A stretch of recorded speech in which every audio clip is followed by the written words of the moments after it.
마태복음 3장 1절에서 10절의 말씀입니다. 그때에 세례 요한이 이르러 유대 광야에서 전파하여 말하되 회개하라 천국이 가까이 왔느니라 하였으니 그는 선지자 이사야를 통하여 말씀하신 자라. 일러스되 광야에 외치는 자의 소리가 있어 이르되 너희는 주의 길을 준비하라 그가 오실 길을 곧게 하라 하였느니라. 이 요한은 낙타털 옷을 입고 허리에 가죽띠를 띠고 음식은 메뚜기와 석청이었더라. 이때에 예루살렘과 온 유대와 요단강 사방에서 다 그에게 나와 자기들의 죄를 자복하고 요단강에서 그에게 세례를 받더니 요한이 많은 바리새인들과 사두개인들이 세례 베푸는 데로 오는 것을 보고 이르되 독사의 자식들아 누가 너희를 가르쳐 임박한 진노를 피하라 하더냐. 그러므로 회개에 합당한 열매를 맺고 속으로 아브라함이 우리 조상이라고 생각하지 말라. 내가 너희에게 이르노니 하나님이 능히 이 돌들로도 아브라함의 자손이 되게 하시리라. 이미 도끼가 나무 뿌리에 놓였으니 좋은 열매를 맺지 아니하는 나무마다 찍혀 불에 던져지리라. 아멘. 오늘도 5가지 묵상법으로 오늘 말씀의 은혜를 나누도록 하겠습니다. 오늘 본문에 나타난 하나님은 어떤 하나님이실까요? 오늘 본문에서는 하나님은 침묵을 깨시고 다시 말씀하시는 하나님으로 우리에게 나타나시고 있습니다. 마태복음 3장은 이렇게 시작됩니다. 그때에 세례 요한이 이르러 유대 광야에서 전파하여 말하되. 오랫동안 하나님의 말씀이 없던 시간들이 있었습니다.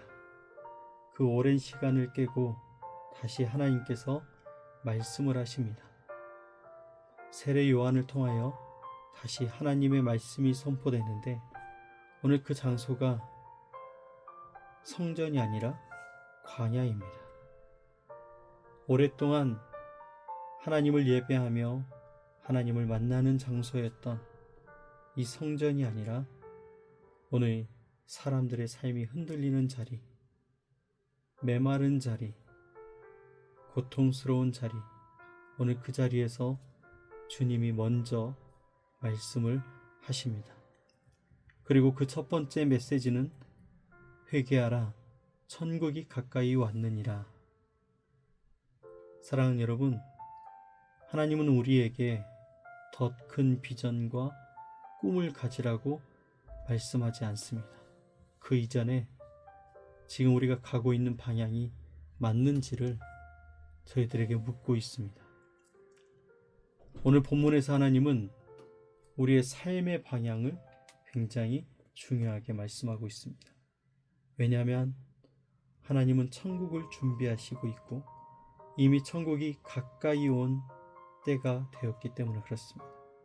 그래서 오늘 우리가 삶의 방향이 이 천국을 맞이할 수 있는 삶의 방향으로 세워져야만 하는 것입니다. 그래서 오늘 우리에게 지시하시는 말씀은 바로 주님이 오실 길을 준비하라는 것입니다. 오늘 요한이 이사야의 예언으로 자신의 사명에 대하여 설명을 합니다. 3절에서 이렇게 얘기합니다. 너희는 주의 길을 준비하라. 그의 길을 곧게 하라. 오늘 이 말씀은 추상적인 신앙 고백이 아닙니다.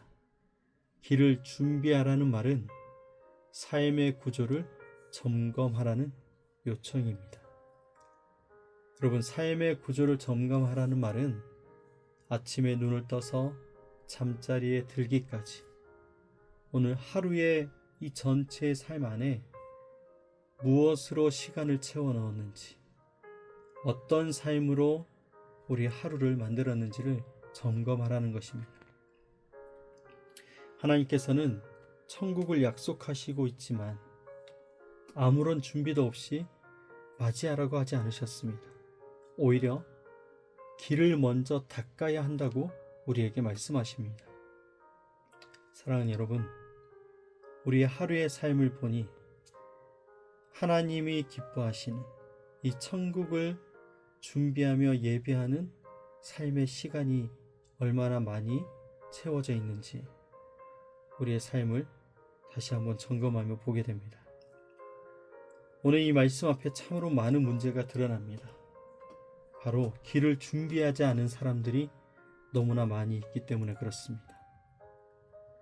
오늘 말씀을 통해서 그래서 우리가 회개해야 될 부분이 무엇일까요?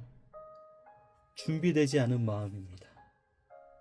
열매 없는 신앙이 바로 우리가 회개해야 될 부분입니다. 오늘 말씀에 바리새인과 사두개인들이 나오는데 그들은 스스로 신앙의 중심에 서 있다고 생각했던 사람들이었습니다. 그러나 요한은 그들에게 가장 날카로운 말을 하고 있습니다. 회개에 합당한 열매를 맺으라.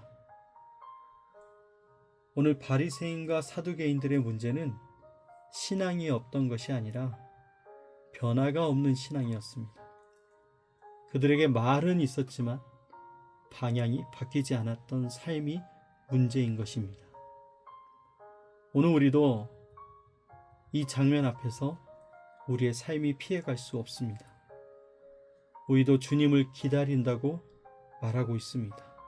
다시 오실 예수 그리스도를 기다린다고 말을 하지만 실제로는 우리의 삶의 구조를 바꾸지 않고 있다는 것입니다. 신앙의 언어는 있지만 오늘 삶의 변화가 전혀 없는 것이 바로 우리가 회개되어야 할 문제입니다. 사랑하는 여러분, 하나님의 약속은 무엇일까요? 오늘 하나님의 약속은 이것입니다. 아직 나무 뿌리를 자르지 않으셨다라는 것입니다. 3장 10절의 말씀에 이미 도끼가 나무 뿌리에 놓였으니 라고 이야기합니다. 오늘 이 말씀이 굉장히 냉혹해 보일 수 있지만 중요한 사실이 무엇입니까? 도끼는 놓여 있지만 나무는 아직 잘리지 않았다라는 사실입니다. 오늘 하나님은 회개 없는 신앙을 경고하고 있습니다. 그러나 돌이킬 수 있는 시간 또한 남겨두셨습니다. 경고라는 것은 끝이 아닙니다. 열매를 맺을 수 있도록 주어진 마지막 은혜, 오늘 이 마지막 은혜에 초대를 하고 있다는 것입니다. 그렇다면 이제 우리가 어떻게 살아내야 될까요? 오늘 이 말씀 어떻게 우리가 적용해서 오늘 우리 하루가 정말 다시 오실 주님을 기다리는 삶으로 세워질 수 있을까요? 사랑하는 여러분, 회개를 해야겠죠? 근데 회개를 결심이 아니라 방향으로 이뤄내야 됩니다. 여러분, 회개라는 것은 한 번의 고백으로 끝나지 않습니다.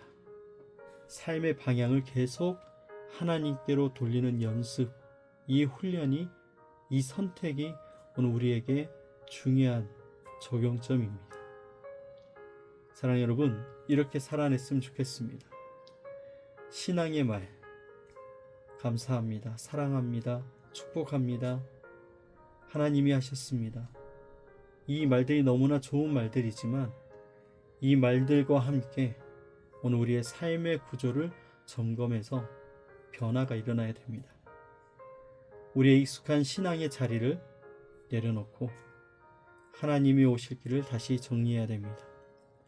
우리의 익숙한 신앙의 자리란 말은 아름답지만 행동은 아름답지 못했던, 우리의 말은 하나님의 뜻대로 고백했지만 우리의 손과 발은, 오늘 우리의 모든 관계는 하나님의 뜻에서 멀었던 그 모든 것들을 내려놓고 정말 주님이 오실 길을 다시 예비할 수 있는 준비를 해야 될 것입니다. 어떻게 하면 하나님께 더 가까운 방향으로 조정할 수 있을까? 저희가 몇 주 동안 인천에서 어느 한 교회에 같이 예배를 드릴 수 있었습니다. 저희를 이곳에서 지낼 수 있도록 도움을 주신 목사님 교회였는데 거기서 이런 말씀 시리즈를 하고 있었습니다. 한 걸음 더 가까이. 이 남성 화장실에 보면은 이 소변기 앞에 한 걸음 더 가까이 하면서 붙여 있는 말씀 구절들이 있습니다. 그래서 이 한 걸음 더 가까이 시리즈를 하고 있더라고요. 근데 거기에 붙어 있는 말씀들이 하나같이 굉장히 은혜롭고 진리의 능력을 우리에게 깨닫게 하시는 말씀들이 많이 있었습니다. 사랑하는 여러분, 하나님께 더 가까운 방향으로 한 걸음 더 가까이 나아가서 주님을 맞이하는 그 시간들을 회복했으면 좋겠습니다. 오늘 하루를 시작하는 여러분, 광야에서 다시 시작된 하나님의 음성을 듣길 원합니다. 이 하나님의 음성은 우리를 정죄하고 있는 것이 아니고 초대하고 있습니다. 우리의 방향을 바꾸면 천국은 이미 가까이 와 있는 것입니다. 오늘 말씀 앞에서 오늘 나는 어디로 방향을 다시 틀어야 할지를 다시 한번 묵상하면서 하나님 오실 길을, 주님 오실 길을 준비하는 주님의 자녀, 믿음의 제자들이 되시기를 주님의 이름으로 축복합니다. 감사합니다.